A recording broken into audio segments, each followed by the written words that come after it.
तो जियोपोल आईएएस की क्लासेज हम लोग चला रहे हैं पॉलिटी की, और इस पॉलिटी की क्लास के आज दूसरा चैप्टर हम लोग शुरू कर रहे हैं। पहले चैप्टर में कल हम लोगों ने देखा कि कंपनी के शासन काल में संवैधानिक विकास कैसे हुआ। अब हम लोग देखेंगे कि जब ब्रिटिश क्राउन को यहाँ का शासन ट्रांसफर हो गया, कंपनी को हटा दिया गया, तब फिर कार्यकाल कैसे चल रहा था। हमने कल भी आपको बताया था कि संवैधानिक इतिहास शुरू हुआ 1773 से, और 1853 तक का जो काल था, इसमें ईस्ट इंडिया कंपनी भारत के ऊपर शासन कर रही थी। इसके ऊपर कंट्रोल था ब्रिटिश संसद का, लेकिन डायरेक्ट ब्रिटिश संसद शासन नहीं कर रही। 1857 की क्रांति के बाद स्थितियां ऐसी हो गई और ब्रिटिश संसद को यह समझ में आ गया कि अब जो है शासन ईस्ट इंडिया कंपनी भारत में नहीं चला सकती है, यानी शासन व्यवस्था को सीधे क्राउन पे पहुंचाया गया। अब अगला इतिहास शुरू होगा हमारा 1858 के एक्ट से। इस एक्ट से लेकर 1947 का स्वाधीनता अधिनियम का जो एक्ट था, ये धीरे धीरे चेंज होगा। और ये जो इतिहास है, यहाँ पर भारतीय लोगों का पार्टिसिपेशन 0% होगा और 1947 में 100% पार्टिसिपेशन होगा, यानी शासन सत्ता के सारे निर्णय भारतीय लोग करेंगे। 1947 में ऐसी व्यवस्था बनाई जाएगी। 1858 में जो व्यवस्था होगी, इस व्यवस्था में भारतीय लोगों का शासन में कोई स्थान नहीं दिया जाएगा।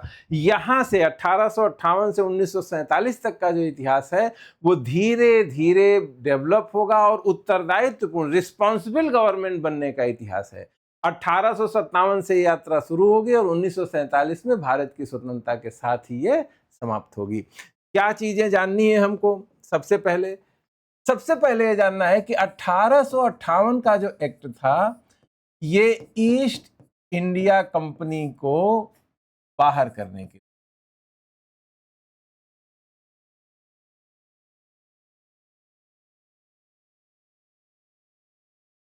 यानी कि ईस्ट इंडिया कंपनी अपनी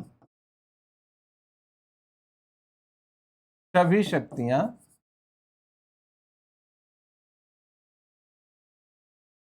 खो देगी। यानी अब ईस्ट इंडिया कंपनी का भारत के शासन पे कोई अधिकार नहीं होगा और सत्ता सीधे ब्रिटिश क्राउन के हाथ में आ जाएगी।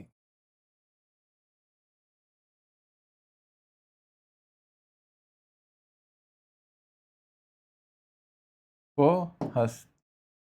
हस्तांतरित हो जाएगी। सत्ता अब कहां हस्तांतरित हो जाएगी?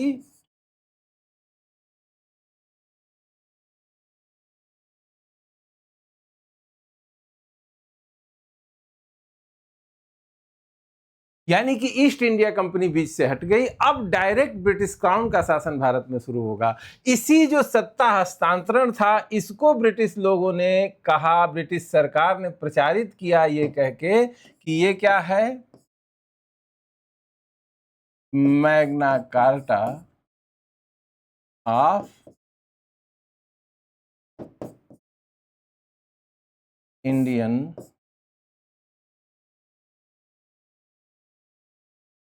लिबर्टीज।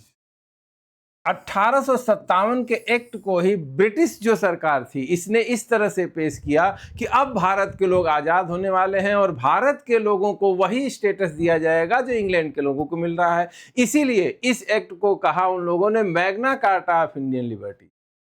लेकिन यहीं पर हमको ये विचार करने की जरूरत है कि जो व्यवस्था इन लोगों ने बनाई, क्या वास्तव में वो भारतीय लोगों के लिए जो है स्वतंत्रता का दस्तावेज था? क्या वास्तव में ये Magna carta of Indian liberties था? तो इस चीज को जानने के लिए हमको इस एक्ट के प्रावधानों को देखना होगा। तो सबसे पहला चेंज जो किया गया, उस चेंज पर ध्यान देते हैं। सबसे पहला चेंज जो हुआ, फर्स्ट, ईस्ट इंडिया कंपनी बीच से हट चुकी है। अब शासन चलाया जाना है सीधे संसद के नियंत्रण में। आप लोगों को ये पता है कि पीट्स इंडिया एक्ट में एक बोर्ड ऑफ कंट्रोल बनाया गया था इंग्लैंड में। जो पॉलिटिकल जो मामले थे ईस्ट इंडिया कंपनी के, वो सारे मैटर बोर्ड ऑफ कंट्रोल देखता। तो बोर्ड ऑफ कंट्रोल और बाकी जो वाणिज्यिक मामले थे, वो देखता था जो है बोर्ड ऑफ डायरेक्टर्स, जो उस कंपनी के थे। इन दोनों को भंग कर दिया गया और इंग्लैंड में इंग्लैंड में भारत परिषद की स्थापना की गई।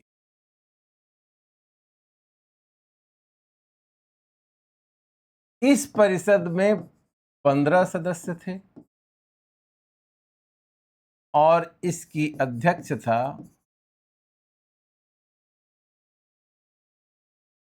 Secretary of state for India. इसको हिंदी में बोलेंगे राज्य सचिव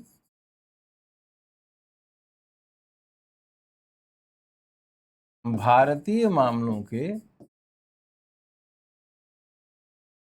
राज्य सचिव कर रहे थे। क्लियर हो रही थी बात? अब ये जो राज्य सचिव थे ये ब्रिटिश मंत्रिमंडल के सदस्य,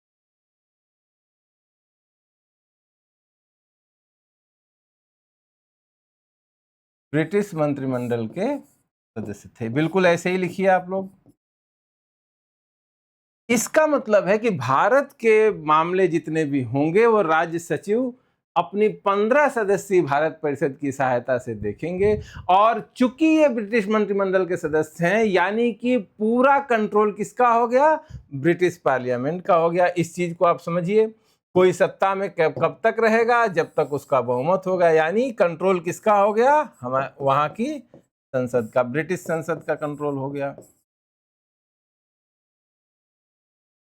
जो ये मंत्री हैं, आपको पता है कि संसदीय शासन व्यवस्था इंग्लैंड में है। संसदीय शासन व्यवस्था में कोई भी मंत्री हो या पूरा मंत्रिमंडल ही संसद के प्रति उत्तरदायी होता है। और संसद के ऊपर कौन होते हैं? ब्रिटेन के राजा या किंग होते हैं। यानी जो शासन व्यवस्था भारत में चलनी थी वो चलनी थी राजा के द्वारा, यानी जो भी किंग है वहां पर, ब्रिटिश संसद के माध्यम से। क्योंकि संसद के प्रति उत्तरदायी जो मंत्रिमंडल का सदस्य है वही भारत का राज्य सचिव है भारत के मामलों का, उसी को सब कुछ देखना है। इसके लिए एक 15 सदस्यीय परिषद की स्थापना कर देगी भारत परिषद। यानी इंग्लैंड में जो भी निर्णय लिए जाएंगे भारत के शासन से संबंधित सब कुछ किसके द्वारा होगा? इस परिषद द्वारा होगा। और इस परिषद का जो चेयरमैन होगा वो ब्रिटिश मंत्रिमंडल का सदस्य होगा। यानी अल्टीमेटली जो रिस्पॉन्सिबिलिटी फिक्स की जा रही है वो फिक्स की जा रही है ब्रिटिश संसद के प्रति। यानी ब्रिटिश संसद ही अब हर एक चीज को देखेगी कि भारत में शासन कैसे चलाया जाएगा और कितना चलाया जाएगा और क्या क्या निर्णय लिए जाएंगे, सारे के सारे राज्य सचिव के माध्यम से दिए जाएंगे। और ये राज्य सचिव अपनी 15 सदस्यीय काउंसिल की सहायता से सारे कामकाज चलाएगा। अब हम लोग आ जाते हैं कि भारत में क्या व्यवस्था। आप लोगों को ये पता है कि 1858 के पहले गवर्नर जनरल अपनी काउंसिल की सहायता से शासन चला रहा था। उसकी एक एग्जीक्यूटिव काउंसिल थी। जब वो कानून बनाने के लिए बैठता था तो 6 अतिरिक्त सदस्य उसमें जोड़े जाते थे, वो उसकी लेजिस्लेटिव काउंसिल हो जाती थी। ये दोनों व्यवस्थाएं 1853 से चल रही थी। 1858 में जो परिवर्तन हुआ वो परिवर्तन सिर्फ ये हुआ कि गवर्नर जनरल का पद नाम हो गया, अब इसको वायसराय भी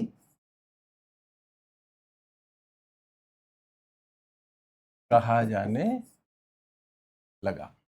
ठीक है। और ये पूरे भारत के प्रशासन के लिए, पूरे भारतीय प्रशासन के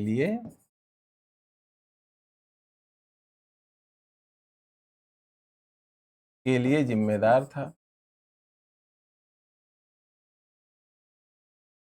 इसकी काउंसिल जो थी, जो 1853 से चल रही थी, सेम टू सेम, यानी कि वैसी ही 6 सदस्यीय कार्यकारी परिषद,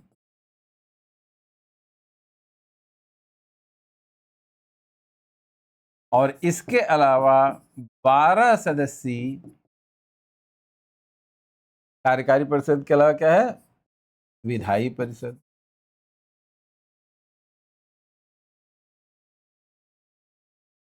पूरे भारत का प्रशासन इसी तरह से चलना था। सारी प्रशासन की जिम्मेदारी किसकी थी? गवर्नर जनरल इन काउंसिल की थी, जो 6 सदस्यों की सहायता से भारत का प्रशासन चलाता था। जब कानून बनाने की बात होती थी तो 6 सदस्य और एडिशनल हो जाते थे, जैसा कि 1853 के एक्ट में किया गया था।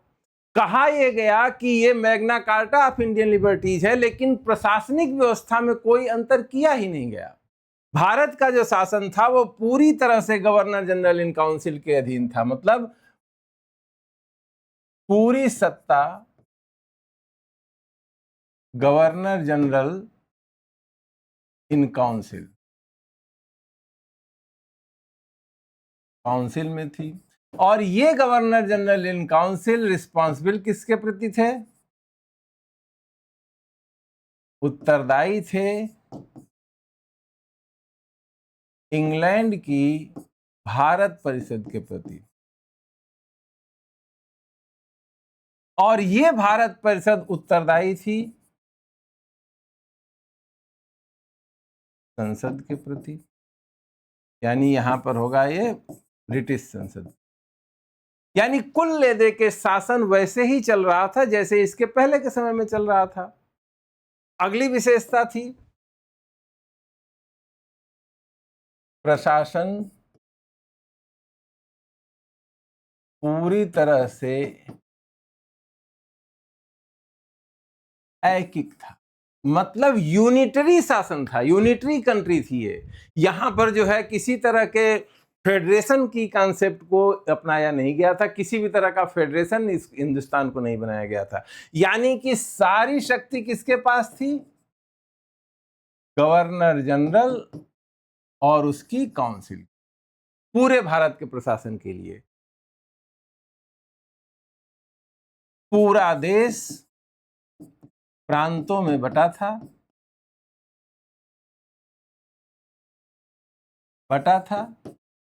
परंतु ये प्रांत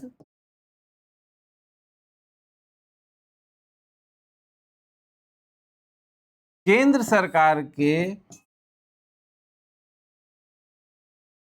एजेंट मात्र थे।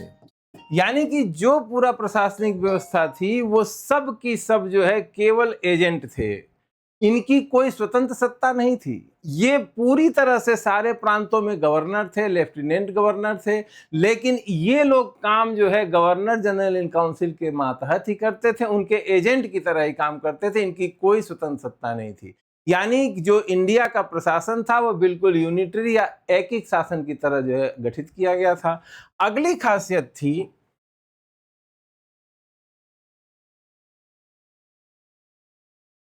पूरा प्रशासन तंत्र केंद्रीकृत था, यानी कि बिल्कुल सेंट्रलाइज्ड जो सिस्टम था वो था। सारे अधिकार गवर्नर जनरल इन काउंसिल के ही पास थे, उसकी जो इच्छा होती थी वो करता था, जिसको जो जरूरत होती थी सिर्फ उतने ही अधिकार वो अपने नीचे ट्रांसफर करता था। यानी कंप्लीट केंद्रीकरण की व्यवस्था जो है 1858 के एक्ट में थी। अगली व्यवस्था थी पूरा तंत्र अधिकार तंत्र या नौकरशाही का था। यानी पूरा प्रशासन जो था वो नौकरशाही के सिद्धांत पे बनाया गया था। इसका समस्या क्या थी? भारत के लोगों को इसमें कोई स्थान नहीं दिया गया था।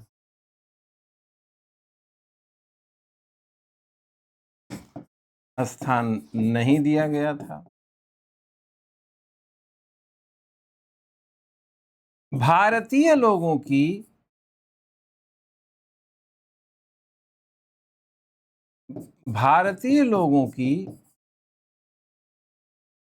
राय से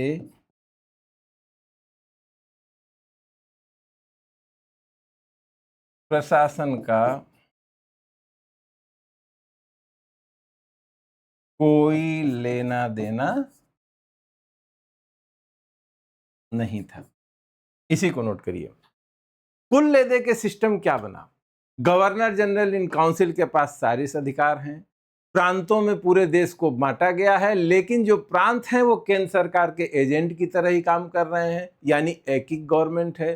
दूसरी बात, सत्ता पूरी तरह से केंद्रीकृत है, एक ही सेंटर है जहां पर सारी सत्ता, सारे फैसले लिए जाएंगे। इसमें जो व्यवस्था प्रशासन की गई थी पूरी तरह से ब्यूरोक्रेटिक स्ट्रक्चर में की गई थी। इसका लोगों का कोई स्थान नहीं था। भारत की आम जनता का इस प्रशासनिक व्यवस्था में कोई स्थान नहीं था। भारत की आम जनता की राय से इस प्रशासन का कोई लेना देना नहीं था। और इसी को हमारी वहां ब्रिटिश संसद ने कहा क्या, Magna carta of Indian liberty. जबकि एक एक व्यक्ति की किसी भी तरह की किसी स्वतंत्रता को कोई भी स्थान इस एक्ट में नहीं दिया गया था। इसका मतलब है कि भारत के लोगों का इस प्रशासनिक व्यवस्था में जो योगदान था वो 0% था। पूरा कंट्रोल ब्रिटिश संसद का था। ब्रिटिश संसद के लिए उत्तरदायी मंत्री अपनी राज्य परिषद के द्वारा, भारत परिषद के द्वारा पूरे भारतीय प्रशासन पे कंट्रोल करता था और उसके अंडर में रहते हुए गवर्नर जनरल अपनी काउंसिल की सहायता से पूरे भारत का प्रशासन चलाता था। प्रांत यहां पर थे, लेकिन प्रांतों की कोई स्वतंत्र हैसियत नहीं थी। सारे अधिकार गवर्नर जनरल इन काउंसिल से ही आते थे। जितने भी प्रशासनिक अधिकारी थे, सारे के सारे अधिकारी ब्यूरोक्रेटिक ढंग से काम करते थे, यानी अधिकार तंत्र का जो था। भारत के लोगों का इसमें कोई लेना देना नहीं था। भारत के ऊपर कंट्रोल करने के लिए इंग्लैंड में जो भारत परिषद बनाई गई थी, उसमें किसी भी भारतीय को कोई स्थान नहीं दिया गया था। गवर्नर जनरल की काउंसिल में, चाहे वो लेजिस्लेटिव काउंसिल हो चाहे एग्जीक्यूटिव काउंसिल, वो किसी भारतीय को कोई स्थान नहीं दिया गया था। सारी महत्वपूर्ण संस्थाएं सिर्फ ब्रिटिश लोगों से मिलकर बनाई गई थी। लेकिन 1858 का एक्ट बनाते समय भी ब्रिटिश संसद को यह पता था कि 1857 में कैसा विप्लव या विद्रोह हुआ था। तो ब्रिटिश संसद इस बात को जानती थी कि अगर हमको लंबे समय तक भारत के ऊपर शासन करना है तो इंडियन लोगों को प्रशासनिक व्यवस्था में शामिल करना ही पड़ेगा। इसी सोच के तहत आने वाले समय में 1861, 1892 और 1909 इन 3 समयों में 3 भारत परिषद अधिनियम पारित किए गए। यानी कि 1858 में यह चीज तो ब्रिटिश संसद के पास क्लियर थी कि भारतीय लोगों को धीरे धीरे प्रशासन में शामिल करना पड़ेगा, लेकिन उस समय भी कार्यकारी परिषद में भारतीय लोगों को शामिल करने का विचार किसी भी तरह से नहीं था। केवल जो लेजिस्लेटिव काउंसिल थी, यानी कानून बनाने का जो प्रोसेस था, उस प्रोसेस में कुछ भारतीयों को शामिल करने की सोच ब्रिटिश संसद की थी। इसी को आगे बढ़ाने के लिए 61 में, 1892 में और 1909 में 3 भारत परिषद अधिनियम पारित किए गए और धीरे धीरे भारतीय लोगों को प्रशासन में कानून बनाने की प्रक्रिया में शामिल किया गया।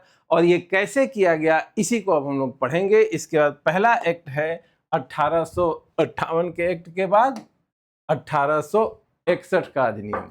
ठीक है, तो 1861 में जैसा कि हमने बताया सुधार करने की कोशिश की गई। क्या सुधार किया गया? सबसे पहले काम जो किया गया, आप ध्यान दीजिए, 1833 में जब बंगाल के गवर्नर जनरल का पद नाम बदल के भारत का गवर्नर जनरल किया गया और भारत सरकार पहली बार शब्द सामने आया, भारत सरकार का गठन किया गया, उस समय जितने भी प्रोविंसेस थे उनसे कानून बनाने के अधिकार को वापस ले लिया।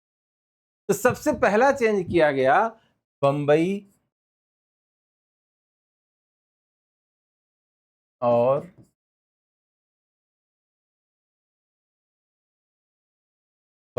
और मद्रास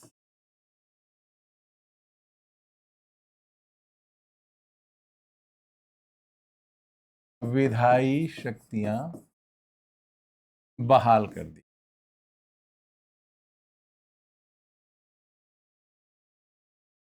यानी कि 1833 में कानून बनाने की सारी शक्ति किसके पास रख ली गई थी? गवर्नर जनरल काउंसिल के पास। 1861 के एक्ट में यह कहा गया कि जो प्रोविंसेज है बंबई और मद्रास की, ये लोग अपने एरिया के लिए कानून बनाने की शक्ति रख सकते हैं। यानी अब जो है विकेंद्रीकरण की शुरुआत इससे कर दी गई। जब क्वेश्चन अगर पूछे कि भारत के संवैधानिक इतिहास में विकेंद्रीकरण की शुरुआत कहां से की गई, तो कौन सा एक्ट है? 1861। 1833 में केंद्रीकरण अपने चरम पे पहुंचा था। और उस केंद्रीकरण के चरम के बाद 1861 से विधायी शक्तियां प्रांतों को वापस करके विकेंद्रीकरण की शुरुआत की गई थी। इसके अलावा दूसरी चीज, केंद्र सरकार में विभागीय व्यवस्था,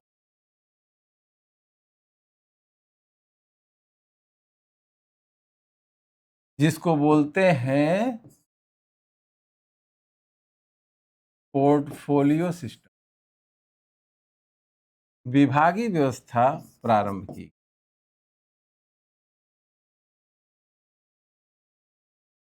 विभागीय व्यवस्था प्रारंभ की गई, इसका मतलब कि अभी तक जो एग्जीक्यूटिव काउंसिल के सारे मेंबर थे गवर्नर जनरल की काउंसिल में, वो सारे के सारे सामूहिक रूप से हर एक डिपार्टमेंट का काम देखते थे।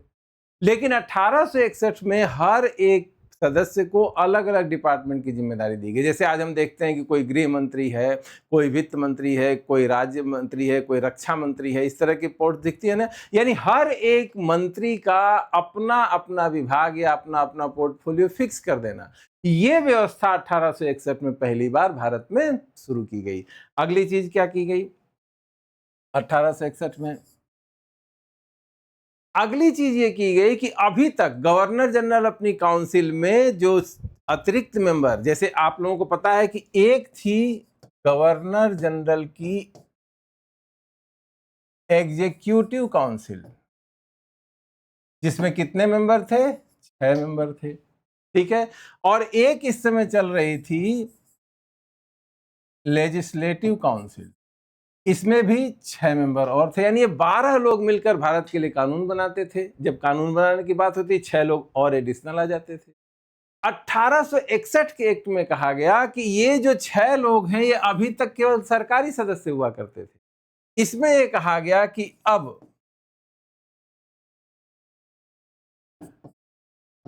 कुछ गैर सरकारी सदस्य गवर्नर जनरल की विधायी परिषद में शामिल किए जाएंगे।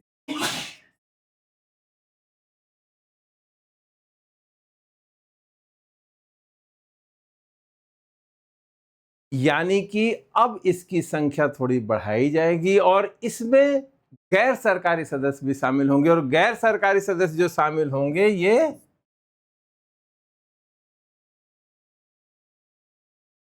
नॉमिनेट किए जाएंगे, और ये नॉमिनेशन करेगा कौन? ये नॉमिनेशन करेंगे गवर्नर जनरल। यानी गवर्नर जनरल अपनी मर्जी से कुछ गैर सरकारी सदस्यों को कानून बनाने की प्रक्रिया में शामिल करेंगे। यानी किस चीज का रास्ता खुल रहा है? भारतीय लोगों को शामिल करने का। भारतीय लोग भी अब लेजिस्लेटिव काउंसिल में शामिल होंगे।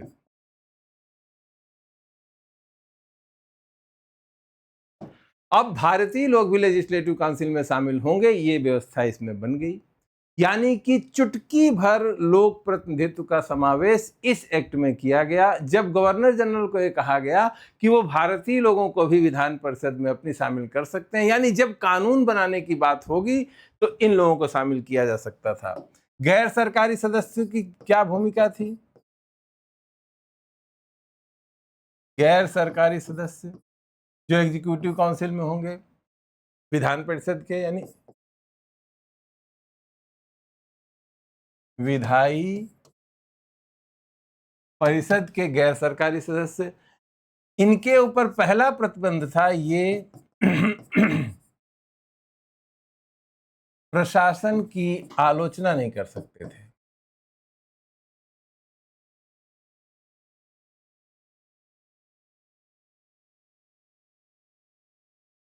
कर सकते थे, प्रश्न नहीं पूछ सकते थे।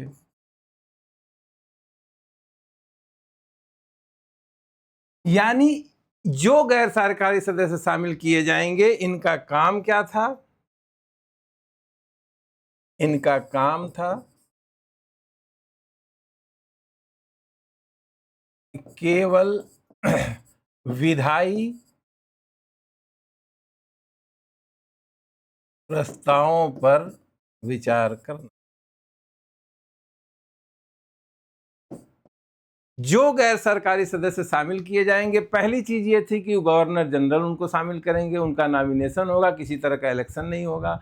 उनके ऊपर प्रतिबंध यह था कि वो प्रशासन की आलोचना नहीं कर सकते थे, वो कोई प्रश्न नहीं पूछ सकते थे प्रशासन से। उनका काम बिल्कुल निर्धारित था कि जो कानून बनाना है, किसी कानून बनाने का प्रस्ताव अगर विधान परिषद में आया तो उस पर वो अपने विचार दे सकते हैं, इसके अलावा उनके कोई अधिकार नहीं थे।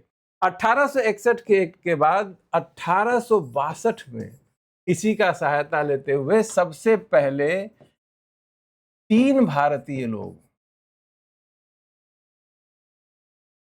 गवर्नर जनरल की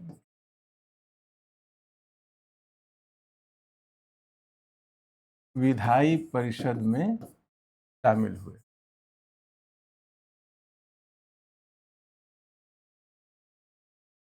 ये थे पहले राजा बनारस, दूसरे महाराजा ऑफ पटियाला और तीसरे थे सर दिनकर राव। तो हम ये चीज बिल्कुल क्लियरली कह सकते हैं कि भारत के भारतीय सांसद, पहले भारतीय सांसद यही 3 लोग थे, बनारस के राजा, महाराजा पटियाला और सर दिनकर राव। ये 3 लोग ऐसे थे जिनको हम भारत की संसद के पहले सांसद कह सकते हैं, जो गवर्नर जनरल की इच्छा से विधायी परिषद में शामिल हुए। जब कानून बनाने के लिए इसकी बैठक होती थी तो ये लोग जाके उस कानून के बारे में अपने विचार जो है सरकार को अवगत करा देते थे। इतना ही इनका काम था। अब आपको एक चीज क्लियर हो गई होगी कि भारतीय लोगों को शामिल करने की कोशिश तो की जा रही है, लेकिन मर्जी किसकी चल रही है? गवर्नर जनरल की। तो वो अपनी पसंदीदा, जो उनकी बात में हाँ मिलाने वाले हैं, उनको अपनी परिषद में शामिल कर लिए। इस प्रकार ये दिखाने की कोशिश की गई कि भारतीय लोगों को धीरे धीरे प्रशासन में शामिल किया जा रहा है। लेकिन अगली जो घटना घटी, सबसे इंपॉर्टेंट घटना, वो घटना थी 1825, जब कांग्रेस का गठन हुआ। कांग्रेस के गठन से पहले भी बहुत तरह के संघर्ष अलग अलग जगहों पे चल रहे थे ब्रिटिश शासन के खिलाफ, लेकिन उनका कोई संगठित रूप नहीं था। वो आधुनिक तरीके से अपनी मांग को रखना और सरकार से बातचीत के माध्यम से अलग अलग सुविधाएं लेना, इस चीज पे आधारित नहीं थी। कांग्रेस पहला संगठन था जो आधुनिक रास्ते पे चल रहा था और उसके हिसाब से जो है व्यवस्था को करने की कोशिश कर रहा था। अब कांग्रेस के गठन के बाद इसने लगातार मांग की विधायी परिषद में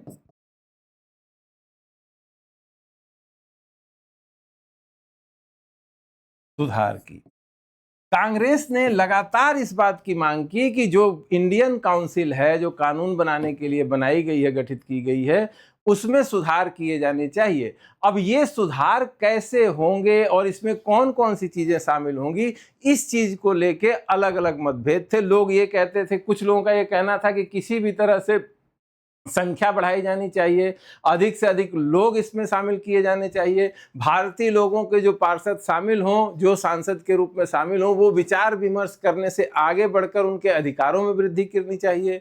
इसी तरह के सुधार अलग अलग प्रांतीय व्यवस्थाओं में भी करनी चाहिए, क्योंकि उस समय तक प्रांतों में भी गवर्नर की जो काउंसिल थी उसमें भी अलग अलग संख्या में, विभिन्न संख्याओं में इंडियन लोगों को शामिल किया गया था। लेकिन अभी तक सारा काम जो हो रहा था वो मनोनयन द्वारा हो रहा था, यानी जिसको गवर्नर जनरल चाहते थे वही जो है मेंबर बनता था। इस व्यवस्था में भी सुधार की बात की जा रही थी कि भारतीय लोगों का प्रतिनिधित्व काउंसिल में कौन करेगा, इसका निर्णय भी भारतीय लोगों को करना चाहिए। इस तरह से ये काम किया गया। अब 1892 में अगला एक्ट बना। इस एक्ट में क्या हुआ, इस पे ध्यान दीजिए। सबसे पहला किया गया कि सदस्य संख्या विधान परिषद में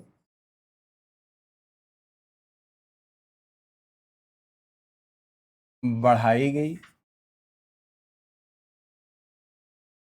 यानी कि अब जो एक रिस्ट्रिक्शन था कि केवल 12 ही 13-14 मेंबर होंगे, वो हटा दिया गया। अब 24 तक की संख्या तक लोग इसमें शामिल होने।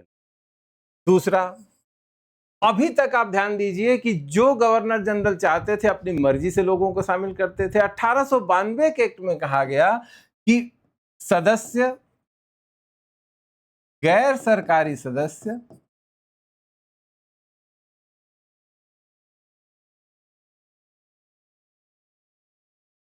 बंगाल चैम्बर ऑफ कॉमर्स तथा प्रांतीय विधान परिषदों द्वारा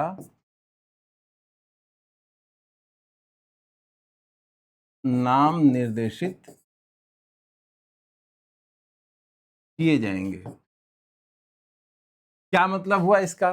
अभी तक गवर्नर जनरल अपनी मर्जी से लोगों को शामिल करते थे अपनी लेजिस्लेटिव काउंसिल में। 1892 में कहा गया कि अब जो गवर्नर जनरल को लोगों को शामिल करना है, उनके नाम अब नीचे से आएंगे। बंगाल चैम्बर ऑफ कॉमर्स से 2-3 नाम आएंगे, उसमें से गवर्नर जनरल किसी को चुन सकते हैं।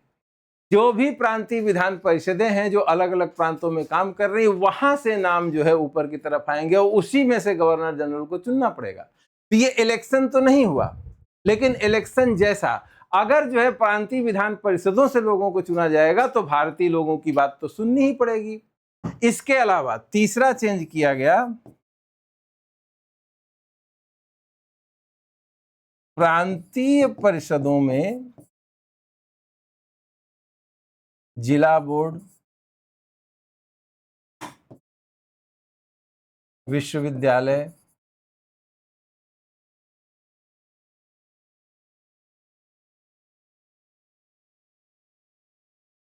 इत्यादि से नाम निर्देशन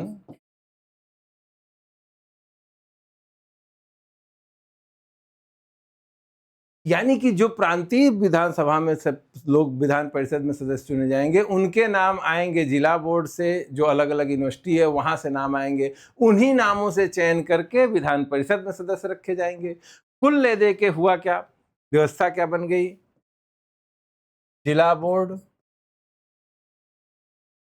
विश्वविद्यालय, ये नाम भेजेंगे। इनमें से चयन होगा किसका? प्रांतीय परिषद के सदस्यों का। यहां ध्यान दीजिए, हर परिषद में सरकारी सदस्य तो रहेंगे ही जिनका चयन गवर्नर और गवर्नर जनरल करेंगे, लेकिन जो गैर सरकारी सदस्य, यहां पर इसको गैर सरकारी सदस्य,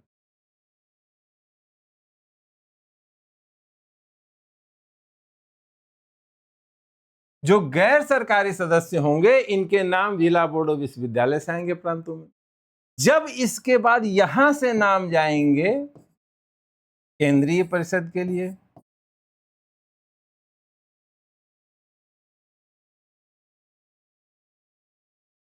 इसके अलावा केंद्रीय परिषद के पास नाम आएंगे बंगाल चैम्बर ऑफ कॉमर्स से। अब यहां से जो दो नाम आएंगे, इससे चयन होगा गैर सरकारी सदस्य केंद्रीय परिषद के। यानी कि जो अपनी इच्छा थी गवर्नर जनरल की, उसके ऊपर थोड़ा अंकुश लग गया, सदस्य संख्या थोड़ी बढ़ा दी गई और नाम जो थे वो नीचे से ऊपर की तरफ आने लगे। लेकिन आश्चर्य की बात यह है कि 1892 में जो काउंसिल बनी थी, उसके 24 सदस्यों में केवल 5 भारतीय, यानी कि जो नाम जा रहे थे नीचे से ऊपर की तरफ, वो नाम भी ब्रिटिशर्स के ही जा रहे थे। यानी बंगाल चैम्बर ऑफ कॉमर्स से, अलग अलग विश्वविद्यालयों से जिन लोगों के नाम आगे भेजे जा रहे थे, उसमें भी बहुमत किसका था? ब्रिटिश लोगों का ही था। लेकिन इतना कह सकते हैं कि शुरुआत हो गई थी, भारतीय लोगों की इच्छाओं आकांक्षाओं का प्रतिनिधित्व भी अब प्रांतीय विधान परिषदों में और केंद्रीय विधान परिषद में प्रारंभ हो गया था। अधिकारों में क्या चेंज किया गया? आप लोगों को पता है कि जो 1861 का एक्ट था उसने क्लियर किया था गैर सरकारी सदस्य प्रशासन की आलोचना नहीं कर सकते, वो प्रशासन से प्रश्न नहीं पूछ सकते हैं। लेकिन इस एक्ट में इन अधिकारों को बढ़ाया गया। क्या अधिकार बढ़ाया गया? इनको प्रश्न पूछने का अधिकार दिया गया। प्रश्न पूछने का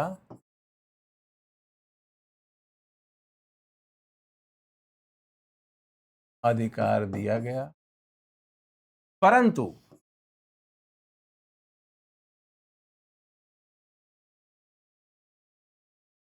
पूरक प्रश्न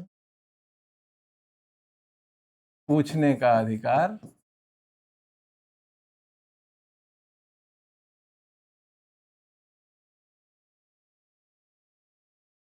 नहीं दिया गया। यानी कि अब जो है वो आलोचना कर सकते थे, प्रशासन से प्रश्न पूछ सकते थे, लेकिन एक प्रतिबंध अभी भी बना रहा है कि पूरक प्रश्न पूछने का अधिकार नहीं दिया गया। यानी आप प्रश्न पूछिए, जो आंसर आपको सरकार द्वारा मिलेगा उससे आपको सेटिस्फाई होना ही पड़ेगा, पूरक प्रश्न नहीं पूछ सकते। अगला चेंज किया गया, बजट पर विचार विमर्श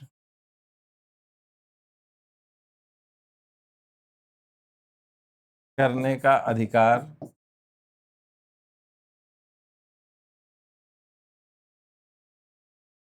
दिया गया, परंतु वोटिंग का अधिकार नहीं।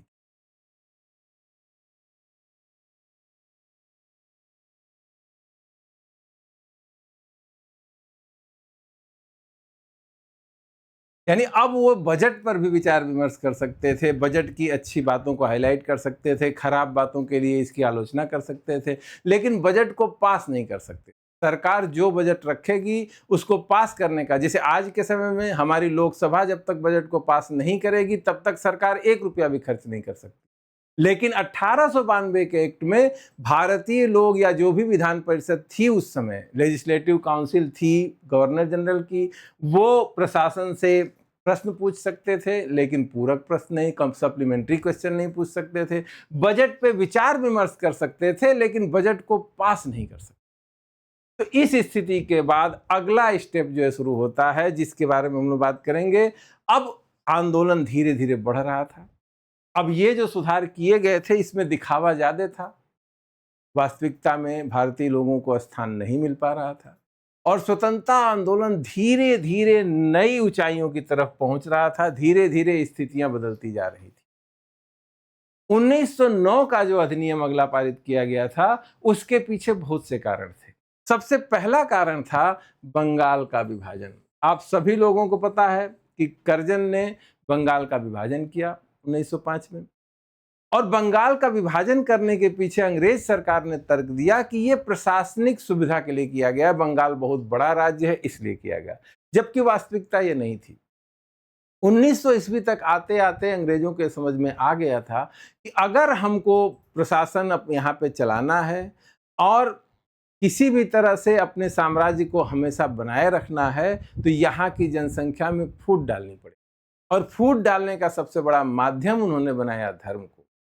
और इसी धार्मिक सोच के तहत भारतीय लोगों की एकता को खत्म करने के लिए बंगाल का विभाजन किया गया था। पूर्वी बंगाल में मुस्लिम जनसंख्या ज्यादा थी, पश्चिम बंगाल में हिंदू जनसंख्या ज्यादा थी। इसी को दिमाग में रखते हुए, क्योंकि राष्ट्रवाद का बहुत बड़ा केंद्र बंगाल बन रहा था, इसी राष्ट्रवादी आंदोलन को खत्म करने के लिए बंगाल को विभाजित किया गया था। और इसी विभाजन के कारण बहुत बड़ा आंदोलन उस समय चालू हुआ, जो 1857 के बाद का और नए तरीके का अहिंसक आंदोलन था, जो पूरे भारत में फैला और इसका सारी जगहों पे बहुत विरोध। इसके कारण अंग्रेज सरकार के ऊपर दबाव पड़ा कि सुधारों को और आगे बढ़ाना चाहिए।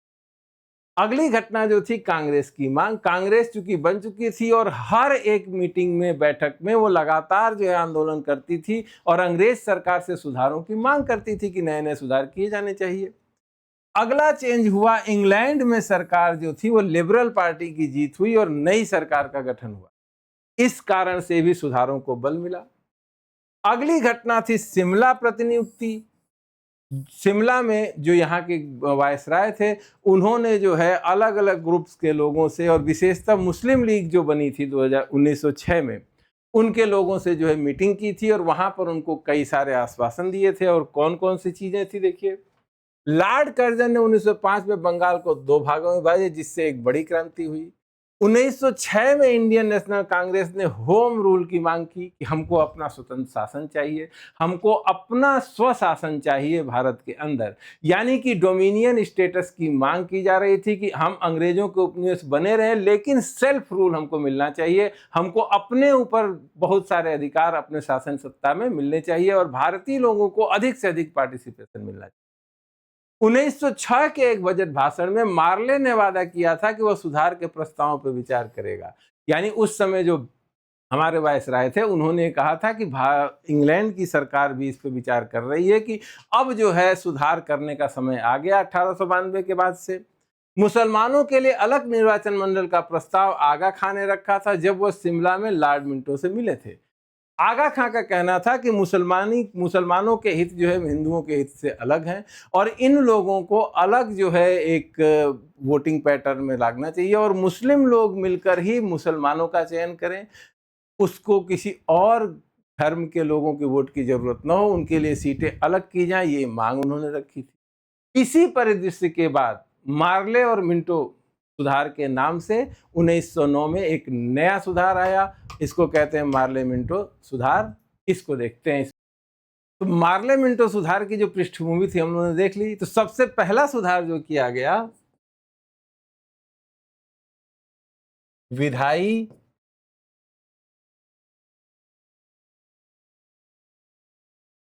परिषदों की सदस्य संख्या में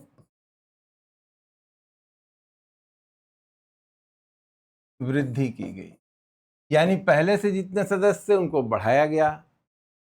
ये वृद्धि केंद्रीय परिषद में भी हुई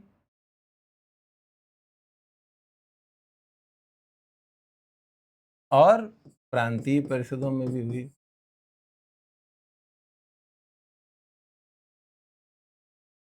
केंद्रीय परिषद में जो सदस्य संख्या थी वो अब कर दी गई 60 और प्रांतीय परिषदों में अलग अलग संख्या रही।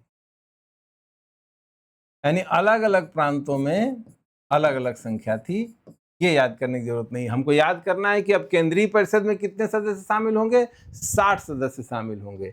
इसके अलावा केंद्रीय परिषद में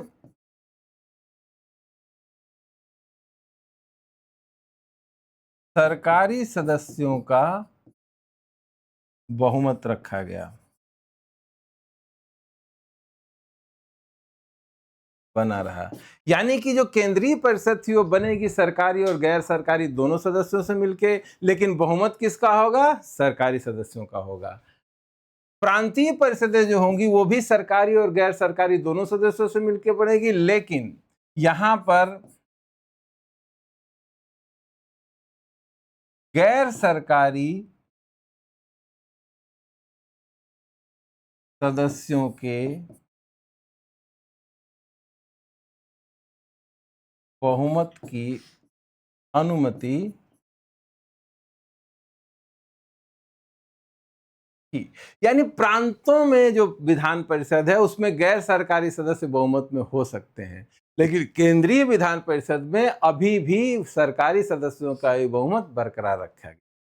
कामकाज करने में क्या छूट मिली? अभी तक आपको पता है कि हम जो विधान परिषद के सदस्य थे वो प्रश्न पूछ सकते थे लेकिन सप्लीमेंट्री क्वेश्चन नहीं पूछ सकते थे। अब क्या कहा गया, प्रश्न पूछने तथा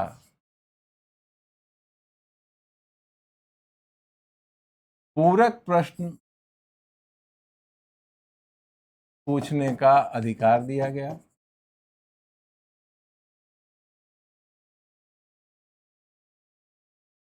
यानी कि अब आप प्रश्न पूछेंगे, सरकार के जवाब से आप संतुष्ट नहीं है तो पूरक प्रश्न भी पूछ सकते हैं। इसके अलावा इसके पहले क्या था कि बजट के ऊपर आप अपने विचार रख सकते थे, बजट को पास नहीं कर सकते थे। लेकिन अब क्या कहा गया?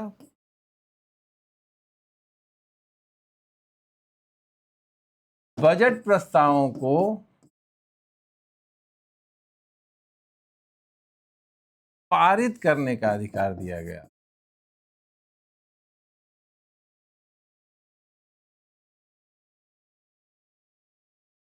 यानी कि अब जो है, जो बजट पेश किया जाएगा, उसकी अलग-अलग जो मदें होंगी, उस पे वोटिंग करने का अधिकार भी हमारी विधान परिषदों को दे दिया गया। दिया तो गया पारित करने का अधिकार, लेकिन बहुमत तो सरकारी सदस्यों का ही है। तो केंद्र सरकार में तो कोई प्रॉब्लम थी ही नहीं।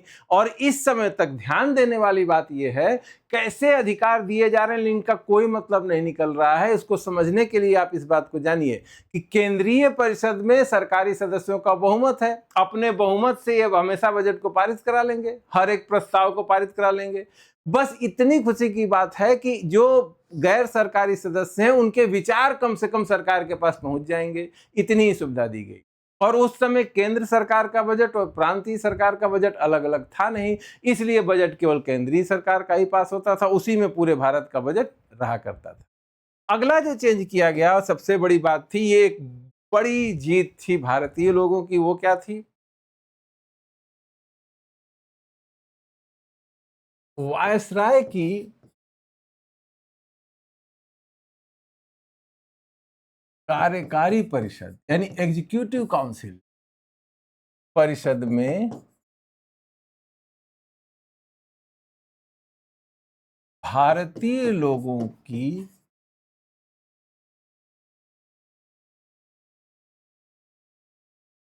नियुक्ति की अनुमति दी गई। यानी कि जो वायसराय की कार्यकारी परिषद अब होगी, उसमें नियुक्ति अब हो सकेगी भारतीय लोगों की।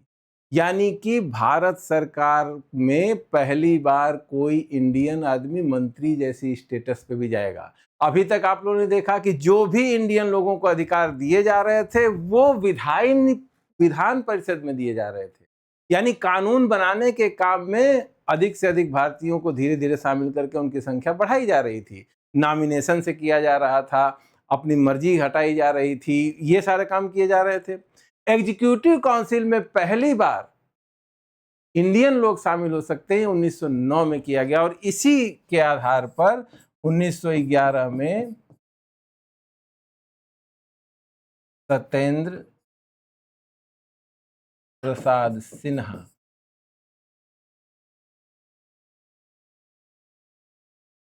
पहले भारतीय थे जो वायसराय की एग्जीक्यूटिव काउंसिल यानी कार्यकारी परिषद में शामिल हुए। यानी इसमें इनको कह सकते हैं, जैसे पहले सांसद किसको कहे जा सकते हैं, वो तीन लोग थे, राजा बनारस, महाराजा पटियाला, सर दिनकर राव। और ये भारत के पहले भारतीय मंत्री कहे जा सकते हैं सत्येंद्र प्रसाद सिन्हा, जिनको वायसराय की कार्यकारी परिषद में शामिल किया गया था 1911 में। और किस एक्ट के तहत? 1909 के एक्ट के। इतनी बातें तो सुधार की तरफ ले जा रही है, इसमें कोई दो राय नहीं है। 1919 के एक्ट का सबसे खराब जो पहलू था, जिसने भारत के आने वाले इतिहास को बनाया, वो था सांप्रदायिक प्रतिनिधि।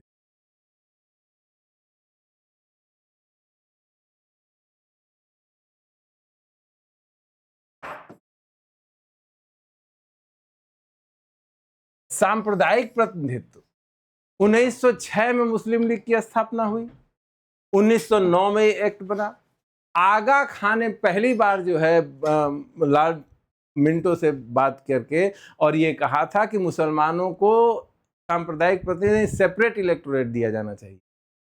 और इस मांग को 3 साल के अंदर ही अंग्रेजों ने स्वीकार कर लिया। क्यों?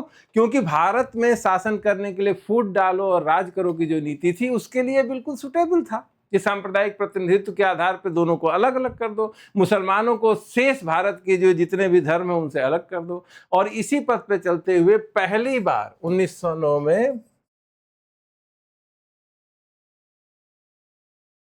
मुसलमानों को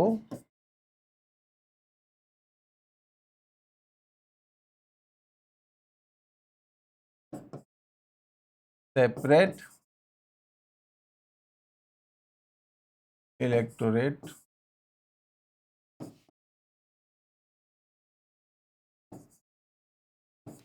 पहली बार मुसलमानों को सेपरेट इलेक्टोरेट दिया गया, यानी जो मुस्लिम सीटें फिक्स की जाएंगी उन सीटों पे केवल मुस्लिम लोग ही मतदान करेंगे, यानी मुस्लिम सदस्यों का चुनाव केवल मुस्लिम लोग करेंगे, बाकी जो दूसरे धर्मों के लोग हैं वो सारे लोग मिलके अन्य सदस्यों का चुनाव करेंगे। यानी सांप्रदायिक प्रतिनिधित्व की शुरुआत की गई 1919 में, और यही थी वो घटना जिसने भारत के विभाजन की नींव डाली और पाकिस्तान आने वाले समय में सामने आया।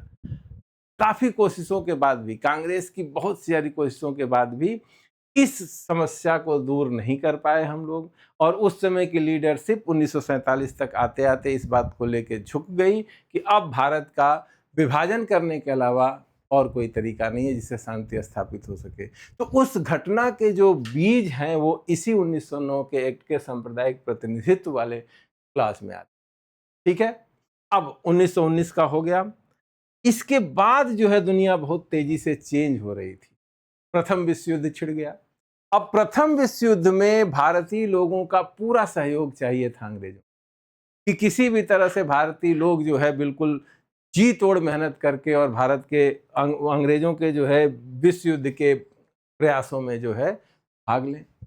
इसी को देखते हुए प्रथम विश्व युद्ध के दौरान होम रूल आंदोलन के उत्तर में ब्रिटिश सरकार ने 20 अगस्त 1970 को यह घोषणा की कि हिज मैजेस्टी की सरकार की नीति यह है, अब भारतीय लोगों को शामिल करना है, उत्साहपूर्वक जो प्रथम विश्व युद्ध है उसमें इंग्लैंड के साथ जो भारत के लोग जाएं, भारत में अनरेस्ट न हो, होम रूल आंदोलन है वो किसी तरह से शांत किया जाए ताकि इंग्लैंड की सरकार पूरा फोकस प्रथम विश्व युद्ध पे अपना लगा सके। तो इसके लिए 1917 में ब्रिटिश सरकार ने घोषणा की कि प्रशासन की प्रत्येक शाखा में भारतीयों को अधिकाधिक सम्मिलित किया जाए और धीरे धीरे स्वतंत्र संस्थाओं का विकास किया जाए, जिससे ब्रिटिश साम्राज्य के अविभाज्य अंग के रूप में ब्रिटिश भारत में उत्तरदायी शासन की स्थापना की जा सके। कितना अच्छा स्टेटमेंट लग रहा है कि हिज मैजेस्टी की सरकार की जो पॉलिसी है वो ये है कि प्रशासन की हर शाखा में धीरे धीरे भारतीय लोगों को शामिल किया जाए और शामिल करने की स्पीड ऐसी हो कि आने वाले समय में रिस्पॉन्सिबल गवर्नमेंट, उत्तरदायी सरकार की स्थापना की जा सके। ये भारतीय लोगों के लिए बहुत बड़ी बात थी। ऐसा ही उस समय लगने लगा था कि जो इंग्लैंड सरकार है वो भारतीय लोगों को अधिकार देने के लिए उत्सुक है और आगे बढ़ रही है। तो ऐसे समय में कुछ सहयोग किया गया। महात्मा गांधी ने भी इसमें सहयोग करने की बात की थी, लेकिन वास्तविकता ये नहीं थी। विश्व युद्ध समाप्त होने के बाद भारत के लोगों को मिला क्या? भारत के लोगों को मिला रोलेट एक्ट, अमानवीय कानून, बिना किसी मुकदमे के, बिना किसी सुनवाई के किसी को भी कितने समय तक जेल में रखा जा सकता है। इसके अलावा 1919 का एक्ट आया।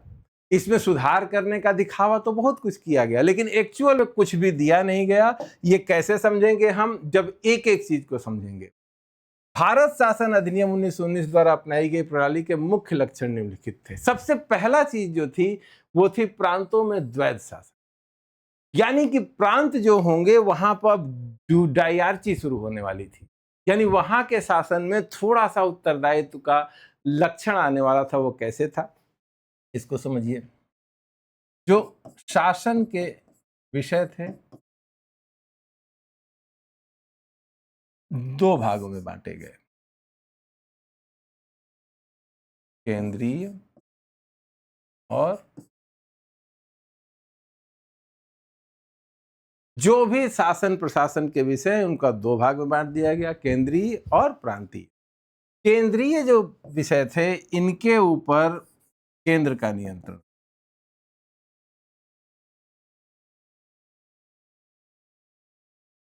इसका जो काम होता था वो वायसराय अपनी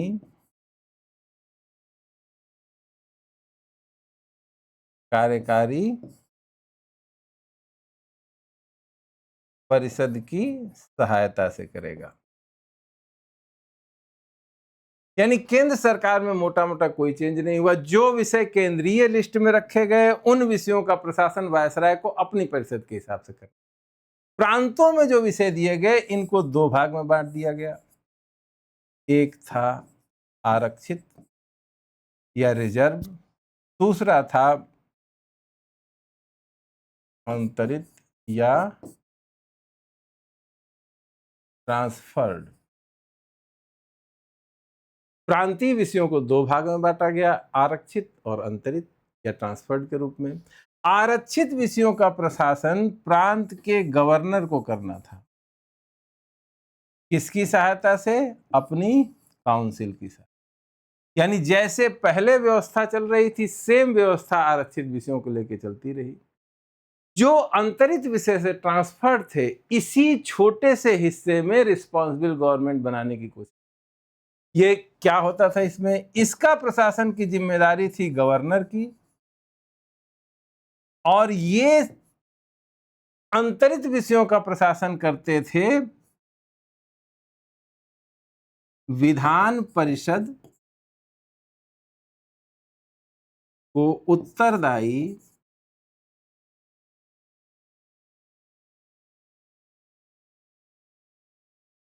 मंत्रियों की सहायता से।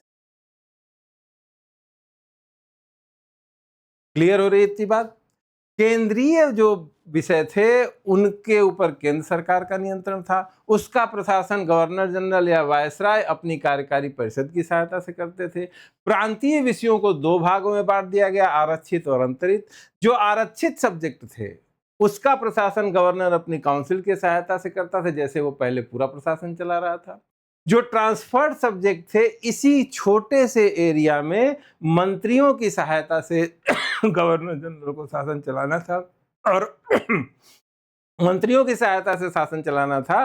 तो ये मंत्री किसके प्रति उत्तरदायी थे? विधान परिषद के प्रति उत्तरदायी थे। यानी छोटे से एरिया में द्वैध शासन की शुरुआत करके प्रांतों में संकीर्ण स्तर पर उत्तरदायी शासन व्यवस्था बनाने की कोशिश की गई। ये इस एक्ट की पहली व्यवस्था थी। अगली व्यवस्था देखिए, प्रांतों पर केंद्रीय नियंत्रण का शिथिलीकरण। अब देखिए, जब विषयों का विभाजन कर दिया गया, अभी तक 1919 के पहले भारत का शासन पूरी तरह यूनिटरी या एकीकृत शासन था। सारी शक्तियां गवर्नर जनरल इन काउंसिल में थी। गवर्नर जनरल इन काउंसिल के अंडर रहते हुए एजेंट की तरह सारी प्रांत सरकारें काम करती थी।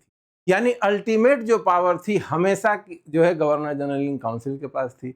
अब थोड़ा सा विभाजन कर दिया गया केंद्रीय और प्रांतीय का, तो थोड़ा सा हो गया क्या? कंट्रोल कम हो गया। वो कंट्रोल कैसे कम हुआ? सबसे पहला, बजट।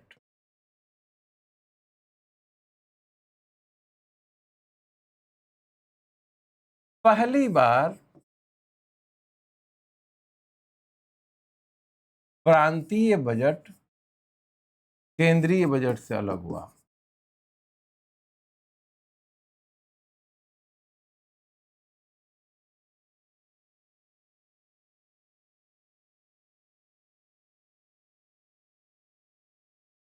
पहली बार अब केंद्र सरकार के बजट से प्रांतीय बजट को अलग कर दिया गया। प्रांतों को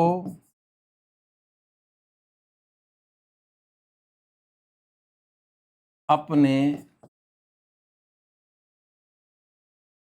कर लगाने की छूट दी गई।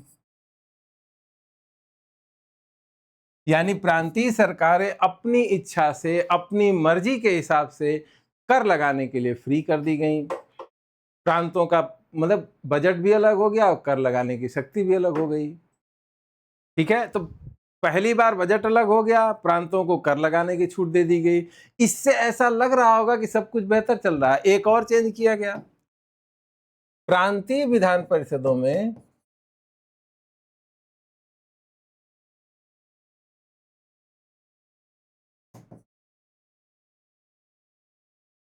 में ध्यान दीजिएगा, गैर सरकारी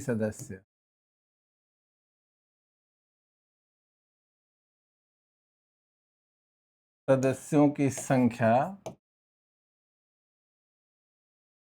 70% तक कर दी गई।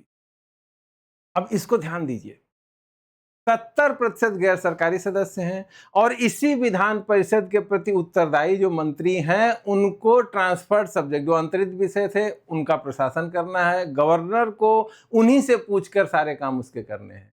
तो ऐसा लग सकता है और बिल्कुल क्लियरली लगना भी चाहिए कि काफी हद तक बेहतर ही व्यवस्था चलेगी। लेकिन एक प्रॉब्लम बाकी थी। वो प्रॉब्लम क्या थी कि 1919 का जो एक्ट था, इसमें जो प्रांतीय शक्तियां थीं, 1919 के अधिनियम में प्रांतों को शक्तियां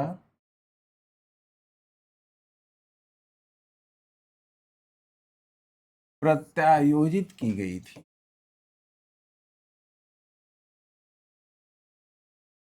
वितरित नहीं की गई, वितरित नहीं की गई। यानी कि 1919 में प्रांतों को कह तो दिया गया कि ये सारे सब्जेक्ट आपके हैं, आप इस पे कानून बनाइए, आप इस पे प्रशासन करिए, आपका बजट अलग होगा, आप अपने हिसाब से टैक्स लगाइए, सारी चीजें कह दी गई। लेकिन ये डिस्ट्रीब्यूशन ऑफ पावर्स नहीं था, ये केवल प्रत्यायोजित किया गया था। क्योंकि सारी चीजों के बाद भी गवर्नर जनरल इन काउंसिल पूरे भारत के लिए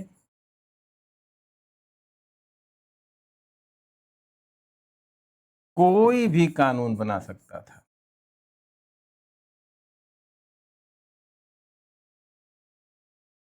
यानी कि प्रांत कानून बनाएंगे, प्रांत के जो मंत्री जी होंगे उनकी राय से गवर्नर कानून बनाएंगे, प्रांतीय विधान परिषद कानून बनाएगी, वो ठीक है। लेकिन जिस चीज पर इच्छा होगी गवर्नर जनरल इन काउंसिल की, गवर्नर जनरल की, उस पे वो कानून बना के प्रांतों के ऊपर थोप देंगे, पहली चीज। दूसरी चीज, कोई भी प्रांतीय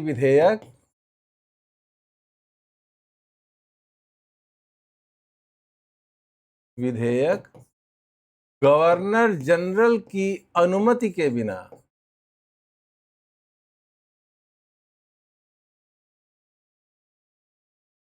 कानून नहीं बन सकता था।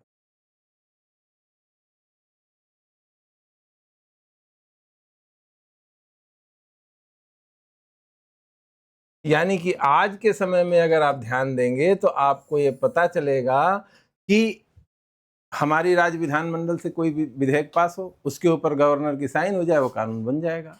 लेकिन 1919 के तहत जो प्रांतीय हमारी विधान परिषदें थी, वो अगर किसी बिल को पास करती है तो वो कानून तभी बनेगा जब गवर्नर जनरल की साइन उस पर हो जाएगी। केवल गवर्नर की साइन से वो कानून नहीं बन सकता था। यानी कि 1919 के एक्ट में दिखावा तो किया गया कि हम जो है रिस्पॉन्सिबल गवर्नमेंट की दिशा में बढ़ रहे हैं, लेकिन वास्तव में ऐसा हुआ नहीं। और अल्टीमेटली ये जो व्यवस्था थी, इसने बहुत सारा असंतोष पैदा किया। आगे आपको और चीजें क्लियर होंगी, उसको भी देखते हुए चलते हैं, ठीक है। अगला चेंज है, भारतीय विधानमंडल को और अधिक प्रतिनिधित्व बनाया गया, यानी अब केंद्रीय विधान परिषद की तरफ चलते हैं। तो केंद्रीय विधानमंडल जो था उसको पहली बार द्विसदनीय किया गया। यानी कि पहले 60 सदस्यीय एक विधान परिषद थी 1909 के एक्ट में, 1919 के एक्ट में 2 सदन बना दिए गए। पहला था राज्य परिषद, इसको उच्चतर सदन कहते थे। इसकी सदस्य संख्या थी 60, इसमें से 34 निर्वाचित थे। बिल्कुल ध्यान रखिएगा, राज्य परिषद, इसमें 60 सदस्य थे, इसमें 34 निर्वाचित थे। निचला सदन था जिसको विधानसभा कहते थे, केंद्रीय विधान परिषद की, इसमें 144 सदस्य थे, जिसमें 104 निर्वाचित थे। 104 का निर्वाचन किया गया था। दोनों सदस्यों की शक्तियां समान थी। दोनों जो हाउस थे, इनको कोई भी पावर में इनकी अंतर नहीं था। केवल प्रदाय के लिए मतदान करने की शक्ति अनन्य रूप से विधानसभा को थी। यानी कि बजट, प्रजा का मतलब देन, बजट पास करने की, कोई खर्च जो है करने की, टैक्स लगाने की, ये सारी शक्तियां केवल विधानसभा के पास थी, जैसे आज के समय में लोकसभा के पास है। तो निम्नतर सदन के पास बजट से संबंधित कुछ विशेष शक्तियां थी, बाकी सारे मामलों में दोनों सदन एक जैसे ही थे।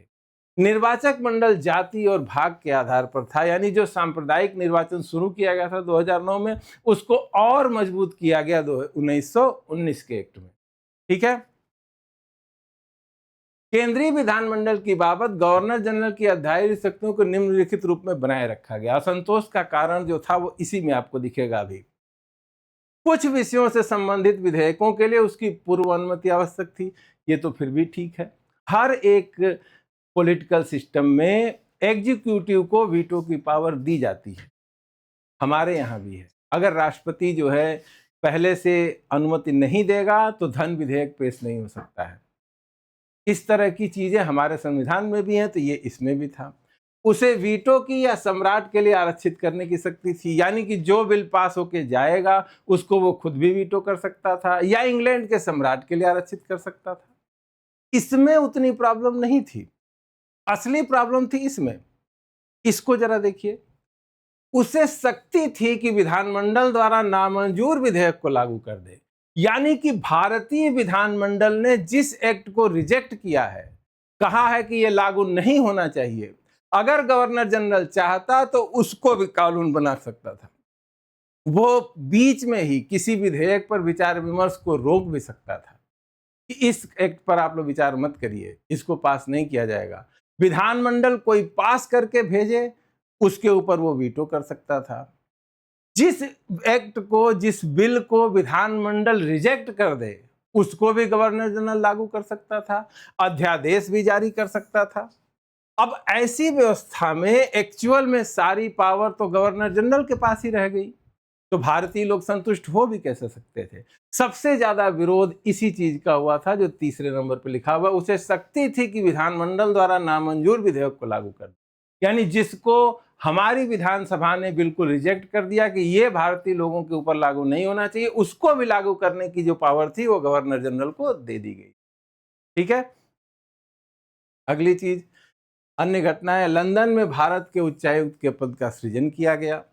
सिविल सेवकों की भर्ती के लिए 1926 में आयोग की स्थापना की गई, ये भी 1919 के ही एक्ट के तहत हुई थी। जिस यूपीएससी की तैयारी आप लोग कर रहे हैं उसकी स्थापना 1926 में 1919 के एक्ट के तहत की गई। किसी एक्ट में लिखा हुआ था कि 10 साल बाद एक आयोग का गठन किया जाएगा जो इस कानून के प्रदर्शन पर एक रिपोर्ट तैयार करेगी। यानी कि ये कहा गया था कि कानून कैसा काम कर रहा है, इसका कार्यक्रम कैसा है, इसका अध्ययन करने के लिए एक जो है आयोग का गठन किया जाएगा।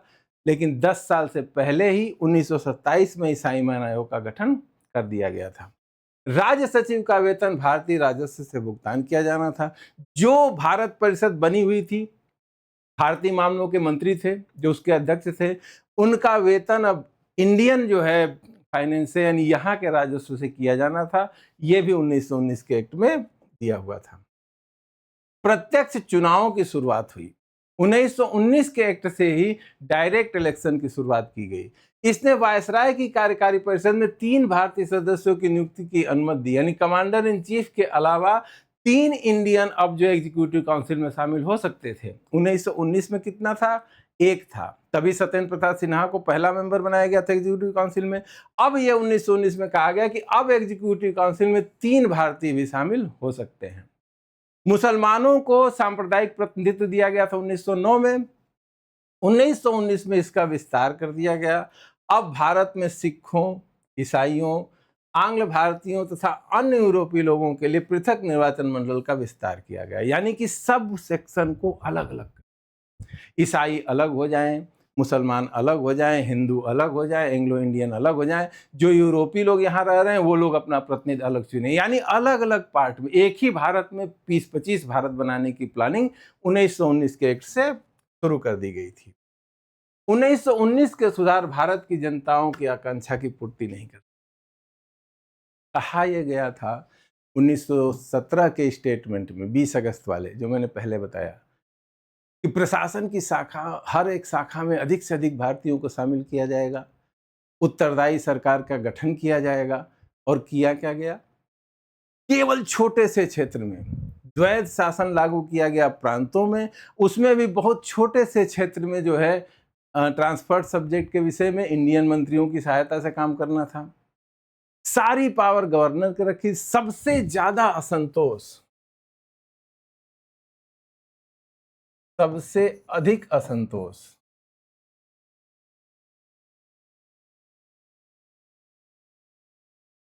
प्रांतीय द्वैध शासन के कारण। सबसे ज्यादा असंतोष किससे हुआ? प्रांतों में द्वैध शासन जो लगाया गया था, इसके कारण सबसे ज्यादा असंतोष। इसमें हुआ क्या? जो भी इंपॉर्टेंट सब्जेक्ट थे, जैसे फाइनेंस, वो किसके पास था? गवर्नर के पास था। आप लोग खुद विचार करके देखिए, अगर मान लीजिए कि एजुकेशन डिपार्टमेंट मंत्री के पास है, शिक्षा व्यवस्था, भारत के जो मंत्री हैं, भारतीय हैं, वो काम कर रहे हैं शिक्षा व्यवस्था के लिए, वो कोई प्रस्ताव लेके गवर्नर के पास गए। किसी भी प्रस्ताव, किसी भी योजना के लिए जरूरत होती है पैसे की, और पैसे के ऊपर पूरा कंट्रोल है गवर्नर साहब का। अब गवर्नर साहब उनको पैसा देंगे नहीं तो अपनी योजनाएं लागू कैसे करेंगे? कुल ले दे के स्थिति ये थी कि 1919 में जो करने की कोशिश कर रही थी इंग्लैंड सरकार, वो कर रही थी कि एक झुंझुना पकड़ा दिया जाए, जिससे भारतीय लोगों को लगे कि उनको कुछ अधिकार मिल गए हैं। लेकिन एक्चुअल में प्रशासन के ऊपर कोई फर्क नहीं पड़ा था। प्रशासन वैसे ही ऐकिक था। ऐकिक इसलिए था कि प्रांतों को अधिकार तो दिए गए, हमने बताया विषयों का बंटवारा किया गया, लेकिन पूरा कंट्रोल बनाए रखा गया। पूरी तरह से प्रशासन के ऊपर कंट्रोल किसका था? वायसराय का ही था। जब तक वायसराय की साइन नहीं होगी, प्रांत का कोई विधेयक, बिल नहीं बनेगा, चाहे यहां से पास हो गया हो। इसके अतिरिक्त गवर्नर के ऊपर पूरा कंट्रोल वायसराय का था, गवर्नर जनरल का था।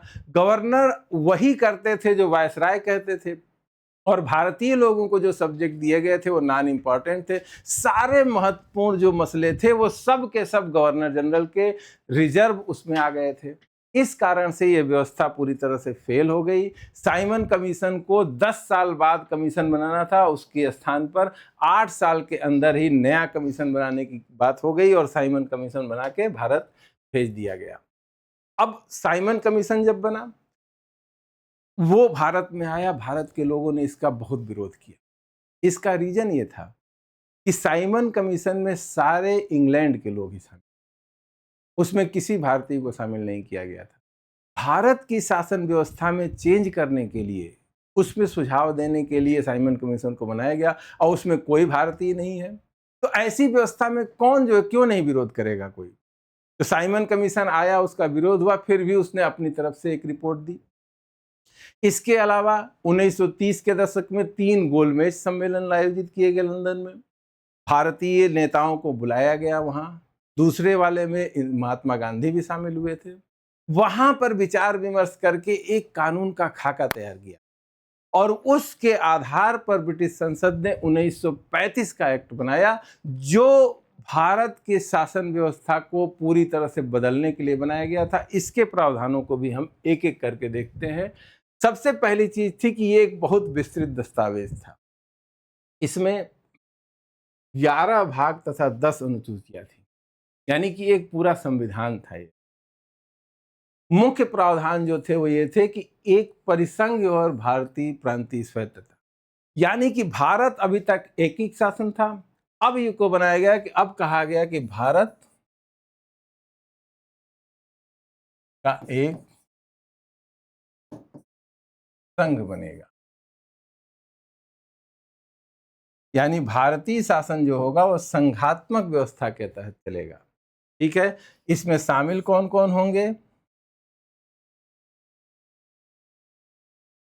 ब्रिटिश प्रांत, यानी जहां पर डायरेक्ट ब्रिटेन का शासन है, और सहायक संधि द्वारा बहुत सारी रियासतों को भी इसमें मिलाया गया था। तो ब्रिटिश प्रांत तथा देशी रियासतें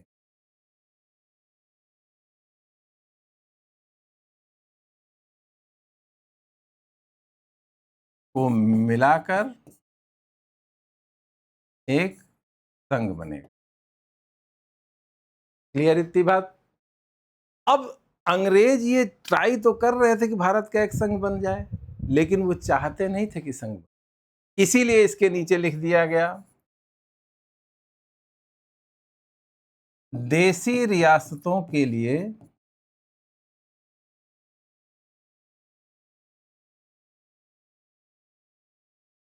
संघ में शामिल होना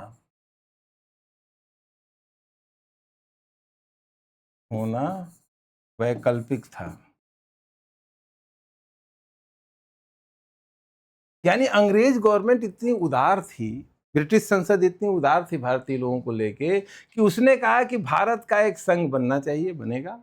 उसमें ब्रिटिश प्रांत भी शामिल होंगे और देशी रियासतें भी शामिल होंगी। साथ ही साथ ये लिख दिया कि देशी रियासतें वही शामिल होंगी जो इस पे सहमति जताएंगी, यानी चाहे तो इसमें शामिल हो, चाहे तो इसमें शामिल न हो। इसका परिणाम क्या हुआ? परिणाम वही हुआ जो होना था। देशी रियासतों ने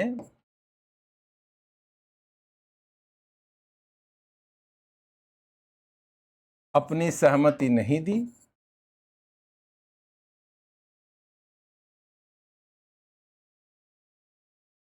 और ये अंग्रेजों को पता था कि कौन ऐसा रियासत का प्रमुख होगा जो अपनी सारी शक्तियां आराम से अपना जीवन जी रहा है, पावर का यूज कर रहा है, सब कुछ कर रहा है, वो अपनी शक्तियां क्यों जो है किसी को देगा? तो देशी रियासतों ने अपनी सहमति नहीं दी, इसलिए 1935 का संघ कभी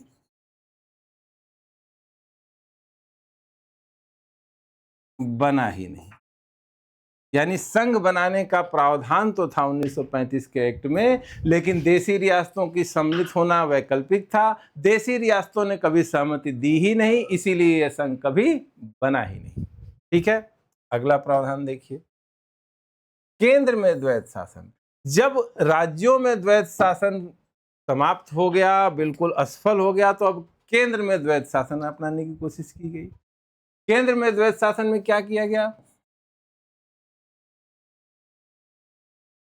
केंद्रीय विषयों को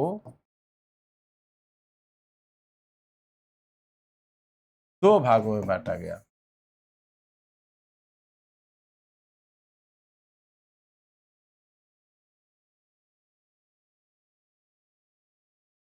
रिजर्व या आरक्षित, और सेम वैसे ही अंतरित या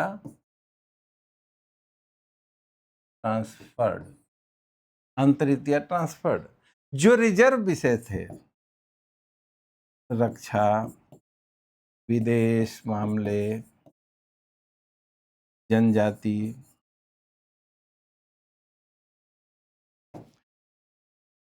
रिजर्व मामलों का जो प्रशासन था वो करना था गवर्नर जनरल अपनी परिषद की सहायता से।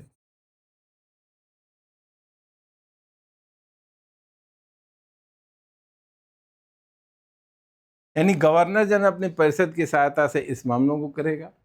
जो ट्रांसफर्ड सब्जेक्ट थे, इसके लिए मंत्रिमंडल बनना था, और ये मंत्रिमंडल विधायिका के प्रति उत्तरदायी था।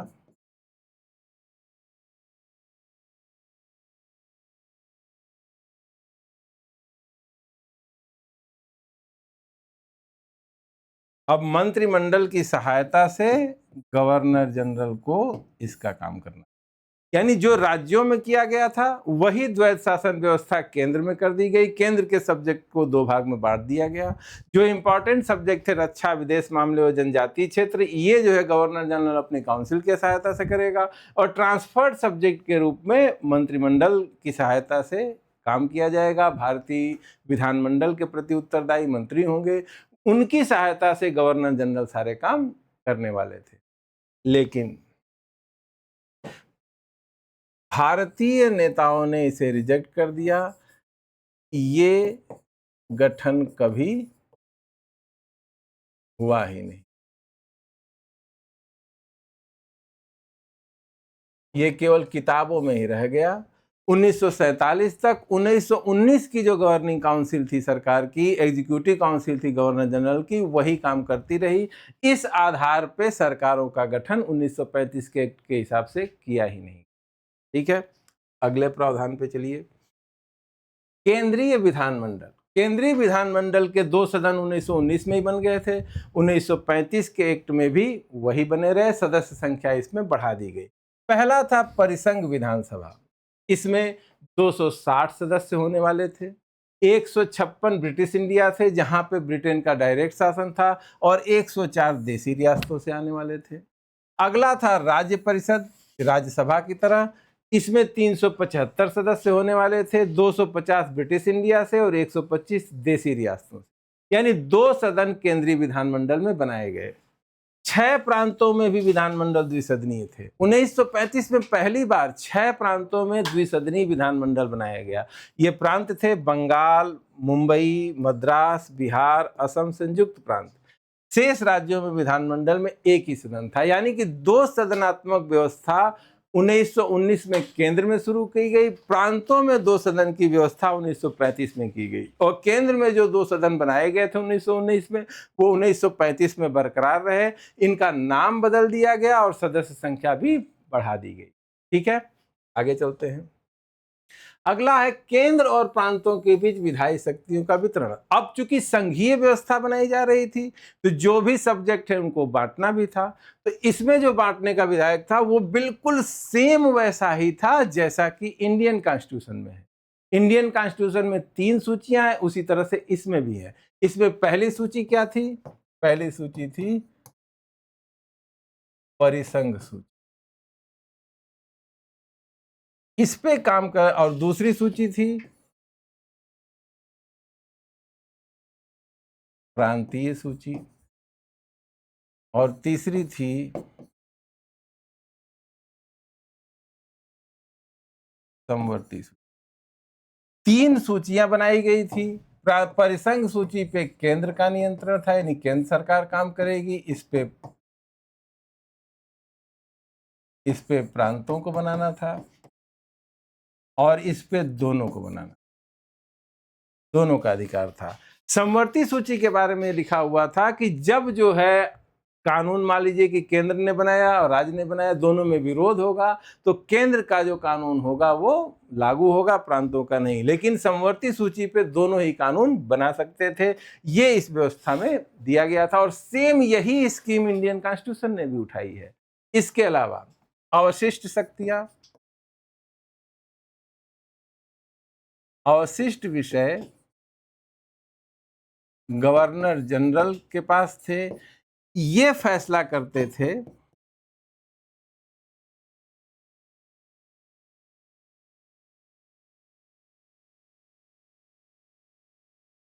कि कौन कानून बनाएगा।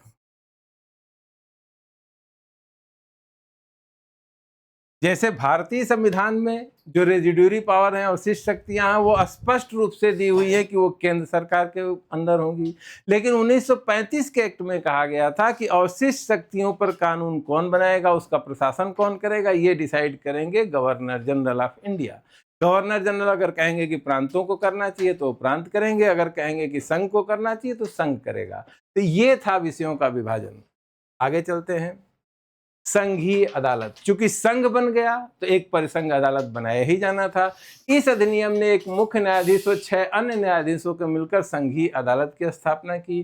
3 प्रकार के क्षेत्र का अधिकार दिया गया: मूल, अपीली और सलाहकारी। मूल का मतलब जो संघीय मामले थे वो केवल और केवल सुने जाएंगे संघीय अदालत में, यानी कि हाई कोर्ट को उस पर कोई जुरिस्डिक्शन नहीं होगी।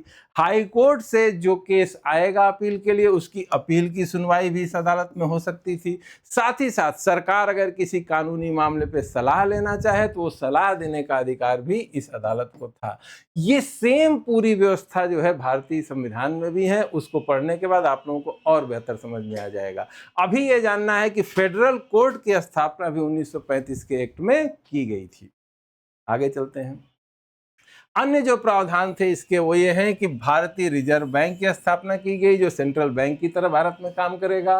लोक सेवा आयोग का गठन किया गया। संघीय लोक सेवा आयोग और 2 या 2 से अधिक राज्यों के लिए प्रांतीय पीएससी और संयुक्त पीएससी, यानी कि लोक सेवा आयोग 1926 में बनाया गया था, उसका नाम बदल के संघीय लोक सेवा आयोग कर दिया गया। और हर एक प्रांत में, चूंकि संघ बन रहा था, तो प्रांतीय सिविल सेवाओं में सिलेक्शन करने के लिए, उम्मीदवारों का चयन करने के लिए हर राज्य में राज्य लोक सेवा आयोग बनाया गया। और इस एक्ट में एक और व्यवस्था थी कि 2 या 2 से अधिक राज्य चाहें तो एक संयुक्त आयोग भी बनाया जा सकता था। मताधिकार का विस्तार, अभी तक मताधिकार का अधिकार जो है बहुत कम लोगों को था, इसको बढ़ाकर अब 10% आबादी को जो है मताधिकार का अधिकार दे दिया गया था। आगे देखिए, अब 1935 के एक्ट की समस्या ये थी कि 1935 का एक्ट पारित तो किया गया, लेकिन संघ का प्रावधान नहीं लागू हुआ, राज्यों का प्रावधान नहीं लागू हुआ। केवल 1937 में प्रांतीय स्वायत्तता को लागू करने की कोशिश की गई, प्रांतों में सरकारों का गठन भी किया गया, लेकिन इसके बाद भी 1 साल के अंदर ही आपस में मतभेद हो गया। गवर्नर ठीक ढंग से काम करने ही नहीं दे रहे थे, जो भी मुख्यमंत्री बनाए गए थे। तो सारी कांग्रेस सरकारों ने और जो भी भारतीय पार्टियों की सरकार, सबने इस्तीफा दे दिया और 1947 तक जो प्रशासन था वो 1919 के हिसाब से ही चलता रहा। यानी कि जो संघ बनाने का सपना 1935 के आधार पर देखा गया था वो संघ कभी बना नहीं। उस हिसाब से कभी केंद्र सरकार का गठन हुआ नहीं, कोई प्रधानमंत्री की नियुक्ति नहीं हुई, किसी मंत्री की नियुक्ति सेंटर में नहीं हुई। जैसे 1919 के तहत शासन चल रहा था उसी तरह से शासन प्रशासन इंडिया का 1947 तक चलता रहा और 1947 में स्वतंत्रता अधिनियम पारित हुआ। काफी उठापटक के बाद माउंटबेटन को भारत का वायसराय बना के भेजा गया। उनको ये जिम्मेदारी दी गई थी कि वो जाएं और किसी भी तरीके से भारत की स्वतंत्रता को स्थापित करें और भारत और पाकिस्तान का विभाजन जरूरी है कि नहीं इसको देखें और फैसला करें। उनके आने के बाद तेजी से वार्ताएं शुरू हुई और माउंटबेटन अंतिम योजना लेकर आए, जिसे माउंटबेटन योजना के रूप में जाना जाता है, जिसे सभी पक्षों ने स्वीकार कर लिया। इंडियन नेशनल कांग्रेस जो देश के किसी विभाजन के विरोध में थी, ने अंततः इसे एक अपरिहार्य प्रक्रिया के रूप में स्वीकार कर लिया। इस योजना को कांग्रेस और मुस्लिम लीग दोनों ने स्वीकार कर लिया। जब आपस में समझौता हो गया तो स्वतंत्रता की बात शुरू कर दी गई। 15 अगस्त 1947 को भारत एक स्वतंत्र और संप्रभु राज्य घोषित किया गया। भारत और पाकिस्तान का विभाजन हुआ। वायसराय और राज्य सचिव के पद समाप्त कर दिए गए। दोनों अधिराज्यों के संविधान सभा को संविधान का प्रारूप तैयार करने और उसे स्वीकृत करने का अधिकार दे दिया गया। यानी सारी व्यवस्था बिल्कुल ठीक कर दी गई। भारत को स्वतंत्रता दे दी गई, लेकिन पाकिस्तान के विभाजन के साथ ये कहा गया कि भारत और पाकिस्तान 2 अलग अलग राज्य बनेंगे।